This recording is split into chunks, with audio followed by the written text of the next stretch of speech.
Welcome to day 7 of the 30 Days Soul Reboot series. And in this session, it's about recognizing hidden energies and then unlocking the key to personal growth and inner peace. I am your host, Dr. Mpadi Nkana of Tap the Good Spiritual Counseling and Transformational Coaching Services. If you've gone through all the other 6 days, by this time you should be feeling a sense of relief. You should also be aware of your prominent thought processes and the emotions that are constantly drilling at the back of your mind. You probably by now should know your emotional and psychic temperatures. Let's get into the session.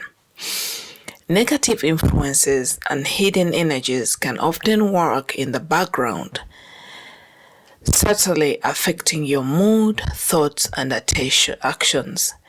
Without conscious awareness, these energy drains can hinder personal growth, cloud your sense of purpose, and rob you of inner peace. By learning to identify and address them, you create space to flourish and reconnect with your true self. Today is dedicated to increasing self-awareness and uncovering those hidden patterns or situations that might be holding you back. It's like looking in the mirror of your soul. Now let's continue. What are hidden energies and negative influences? Well, hidden energies can take any form and many forms, from external sources such as toxic relationships and overstimulating environments to internal factors like limiting beliefs, self-sabotage, and unprocessed emotions. I know we've dealt a little bit with releasing unprocessed emotions, and we've also worked a little bit on your thought, on examining and becoming aware of your thought processes, which ties into your limiting beliefs. So at least now you are aware of some of the hidden energies, hidden influences that have been in the way of you living life on your terms. I think one of the other hidden influence is self-sabotage. Many people want something. They need it, but they don't really take action. They want things to happen automatically. They want things for free. They don't want to do the work. But there is absolutely in this world nothing for free. Everything costs you something. What you put in for yourself, especially the work that you do for yourself, is going to work for you. Jim Rohn once said that don't blame the rain, buy an umbrella. Don't blame the problems, become more empowered. So the more you work on yourself, the more you let go, the more you release, the more you forgive yourself, the more you master yourself, the more you examine and evaluate your psychic, and the more you empower your inner resources, the more you are able to live life on your terms. Because living life on your terms meaning that you are empowered, you're enthusiastic, you know what you want and you know how to get it. And even if you don't know how to get it, you know that taking action is part of an amazing process. It's a chance to take action. So you're never held back by your emotions. You're never held back by fear. And even when these negative emotions and fear show up, you're able to transcend their influences and move forward with zeal and enthusiasm. And until you recognize, until you're able to get up even when you're in pain, until you're able to ignore pain and live and don't let pain get in the way, okay, this is going to be painful, this is going to cost me, because sometimes pain is the cost you pay for breaking through. Pain is the cost you pay to achieve the victory that you need. All right, let's continue. These influences often operate unnoticed and subtly depleting your mental, emotional, and spiritual reserves. And recognizing these drains is a first step toward reclaiming your power. Some examples also include unhealthy relationships, people who constantly criticize, manipulate, or bring negativity into your life. So the first exercise today is that go into your phone right now and check out all the people who really bring you that negativity. Like, go through your phone and click on those contacts and think about the type of relationship you have with these people. And sometimes somebody might not be bringing you any negativity, but when they are your negative friends, you are negative together.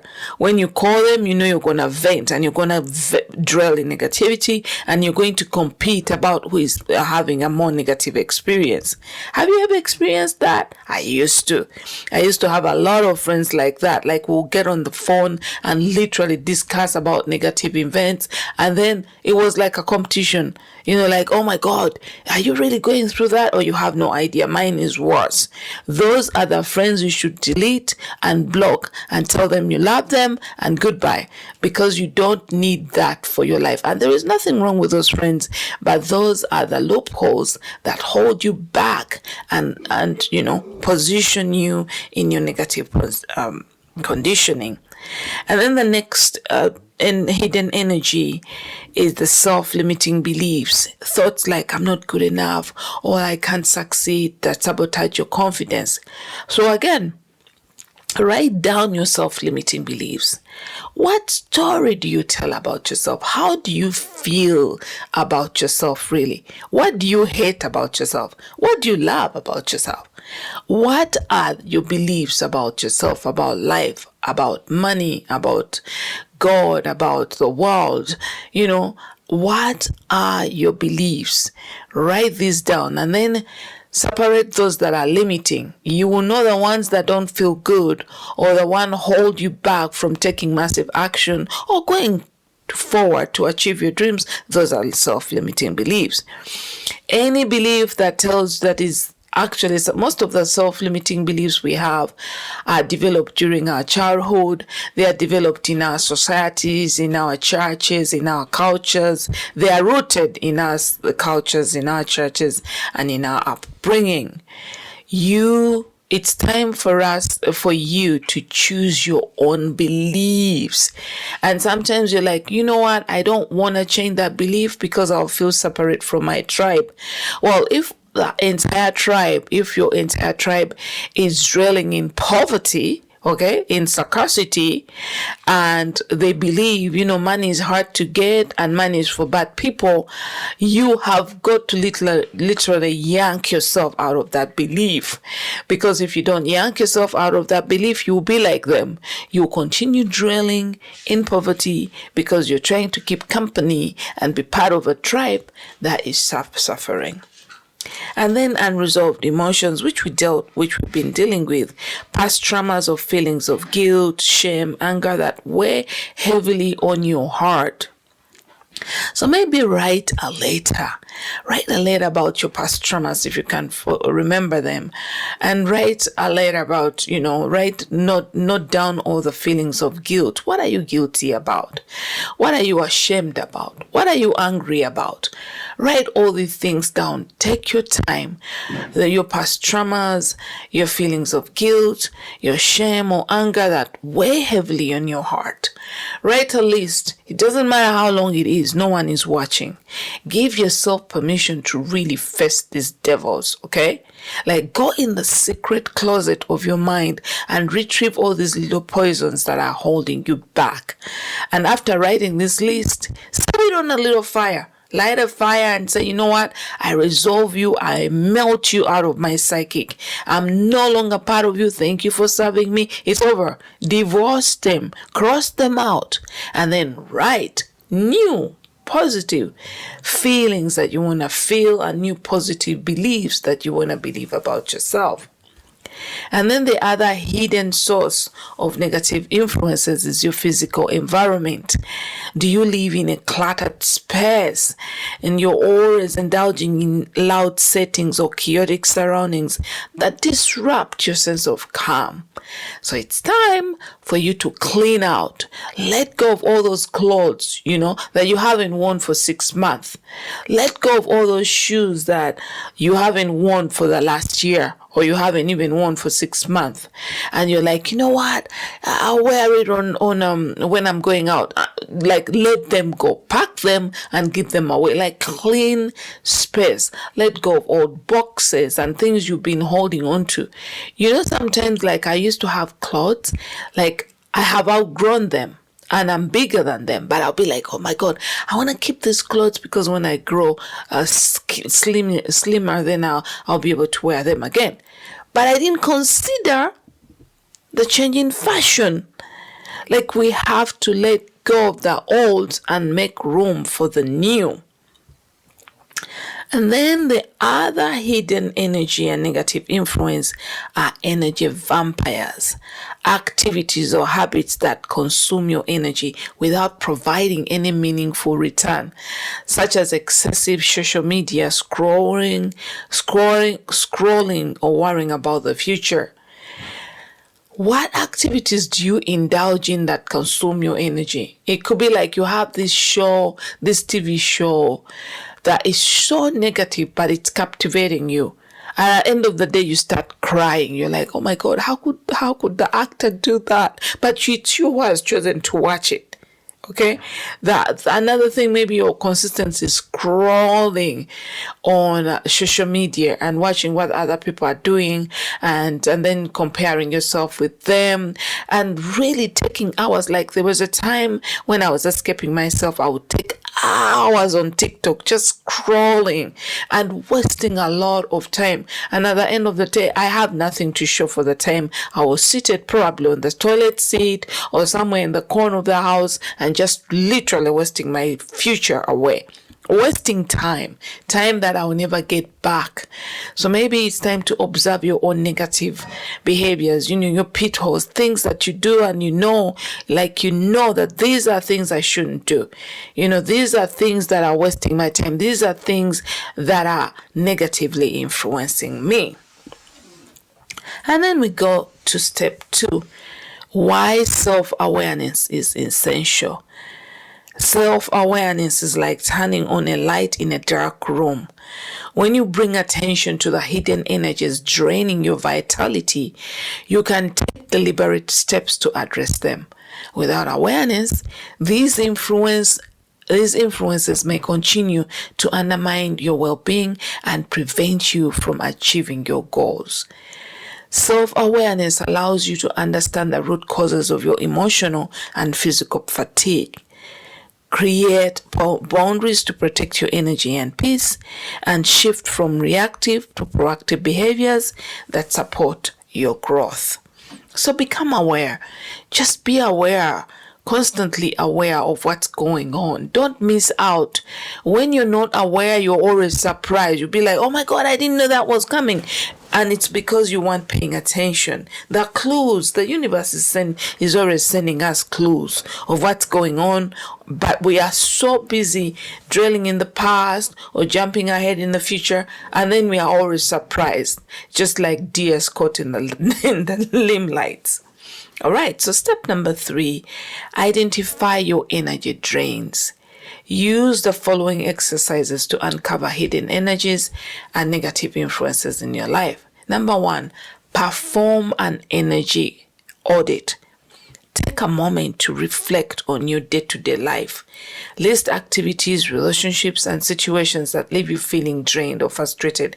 I think I already shared this, but I'm going to repeat it. And for each item, ask yourself, does this energize me or does it exhaust me? And then number 2, pay attention to emotional triggers. Notice moments when you feel sudden irritation, sadness, or anxiety. And then ask yourself, what caused these emotions? What is triggering you and why are you letting it go? Why aren't you paying attention to these cues? And then write down recurring patterns such as certain people, environments, or situations that consistently bring negative emotions to the surface. These environments, situations, and people are only helping you to show what you have to let go. Because if you're so angry with people and situations and places, it only means that there is something within you that you are escaping from and projecting that sadness and anger towards your external world. So you turn the eyes to yourself and ask yourself, what is bothering me? What is bothering me? And that is taking radical responsibility of your emotional and mental well-being. And then number 3, explore your inner dialogue. Tune into your self-talk. Are there reoccurring negative beliefs or fears? Not any thoughts that discourage or diminish your confidence. Guys, have you ever had those instance where you're drawing pictures, literally visualizing having an argument with somebody and just going through that visualization and literally having a secret conversation with this person you call your enemy, or they made you really angry during the day and you're literally repeating what you should have told them, and you're having a fight, you're visualizing a fight with them, and you start even feeling the emotions and then eventually you snap out of it. You know what you just did? You just created a situation that is going to definitely project in your external environment. And your brain is going to scan around for situations that are similar. So these habits that we do using the powers that we have can literally take away from us. Like, our powers can build us and our powers can destroy us. So pay attention to how you're using your power of visualization. And then observe physical signs. Your body often tells you what your mind may overlook. Pay attention to signs like fatigue, headaches, or a sense of heaviness in specific environments. And it's also important, like, to have a salt bath, have a salt bath and drain all that negativity from your aura, or maybe even use essential oils and just clean up your space, and take time having that shower and use a lot of nice organic soap to really clean your skin and remove all the dead cells, and then you will feel that sense of cleanliness and also remove, bathe and wash away that negative energy. And then some of the strategies to release negative influences are: set healthy boundaries. Learn to say no to people or situations that drain you. Communicate your needs clearly and assertively. Your soul is going to be drained. You're going to feel like pieces of you are being cut off and given away if you don't know how to protect your boundaries. And if you're not confident enough to clearly and assertively communicate your needs. And if you decide, like, there are times I decide to just keep quiet and don't even communicate my needs because I don't want a relationship with that person, but I leave it there. I'm comfortable in myself. I leave the situation outside me. I don't carry it within me. I take deep breath, do some ho'oponopono, and let that go. And then practice energy cleansing, like I said, take some energy, some salt bath, and then do some deep breathing, meditation, or visualization to clear negative energy from your mind and body. And then you can also try practices like smudging with sage, taking or spending time in nature to restore your balance. And then you can also, like I said, challenge your negative limiting beliefs. When you notice self-sabotaging thoughts, pause and ask yourself, is this belief true? Replace it with a more empowering statement. And observe your self-talk, like I said, and start speaking to yourself in more positive ways. Like, even if you don't believe it, just continue. You could come up with a silent affirmation. I am the happiest person alive. I am the happiest person alive. And just repeat that over and over again throughout the day. And once you persist saying that within yourself silently for an hour, your brain is going to believe it as the new state you want, and you're gonna you won't even try affirming. You will find your brain helping you affirm that throughout the day, and guess what? You start feeling happy. And then focus on energy boosting activities. Engage in activities that uplift you, such as dancing, exercise. You guys, exercise is going to help you release a lot of negative energy. And then the last exercise here is at the end of the day, like today, I want you to sit down with that journal and write down from today for the next, the remaining days in the 30 days soul reboot. Write down what drained my energy today, what nourished my energy today, what steps can I take tomorrow to reduce energy drains and increase joy. Again, what drained my energy today, what nourished my energy today, what steps can I take tomorrow to reduce energy drains and increase joy? Make this a practice of your evening routine to continuously improve your self-awareness and energy management. You know, guys, like I always say, freedom is not hard. It's easy. We make it difficult. Now, tomorrow we are going to continue with this session, actually, because I have a chant for you guys that is so powerful. You're gonna call the lost and broken and missing pieces of your soul back. You are going to take your power back. We are going to take our power back. So don't miss our day 8 of the 30 days soul report series. Remember, uncovering hidden energies isn't about blame or guilt, it's about empowerment. As you become attuned to the influences in your life, you gain the ability to make conscious choices that align with your highest good. This journey of self-awareness is a gift to yourself, a way to honor your energy, prioritize your peace, and step boldly into the life that you desire. Okay, guys, until the next session, I'm sending you abundant love from my heart to yours. Keep shining.